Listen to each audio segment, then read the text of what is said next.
பல்வேறு சரௌண்டிங்ல இருந்து பாத்தீங்கன்னா ஆம்புலன்ஸ்கள் அதிகமான அளவுல குறிப்பிட்ட நேரத்துல வந்ததாகவும் ஆமா ஆமா நீங்க பாத்துருப்பீங்க. அந்த எதுக்காக எங்க இருந்து வருது அந்த ஆம்புலன்ஸ், எதுக்காக அந்த இடத்துல திரும்புது, இதே போன்ற நிறைய சந்தேகங்கள் இருக்கு. இதையே எங்களுடைய மனுவிலே குறிப்பிட்டுள்ளோம். 6 மணி நேரமா தாமதம் வந்தா சார், 6 மணி நேரத்துக்கு தலைவர் தாமதம் வந்தா பிரச்சனை இருக்கிற மாதிரி. இல்ல இல்ல இல்ல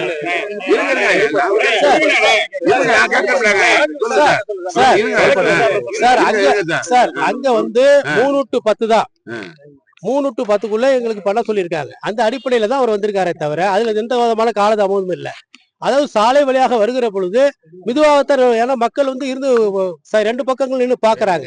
அப்ப வேக வேகமா வாகனத்தை ஓட்டி வர முடியாது. அப்ப ஏதாவது விபத்துகள் ஏற்படும். அதில் தடுப்பதற்காகத்தான் அவர் மிகவும் கவனமாக வந்திருக்கிறார். விசாரணைக்கு மத்தியானம் 2:15 சொல்லியிருக்காங்க. இதுக்கு பிறகு நாங்க ரிஜிஸ்டர் கேட்டுட்டு அடுத்து உங்களுக்கு அப்டேட் பண்ணலாம்.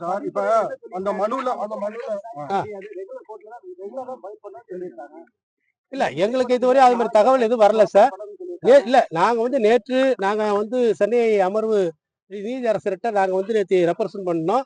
அவங்க இன்னைக்கு எங்களுக்கு அனுமதி கொடுத்துருந்தாங்க, இன்னைக்கு பண்ணுங்கன்னு. இதுக்கு பிறகு உள்ள போயிட்டு என்னங்கறத ஃபர்தரா டெவலப்மெண்ட் கேட்டு உங்களுக்கு திருப்பி சொல்றேன்.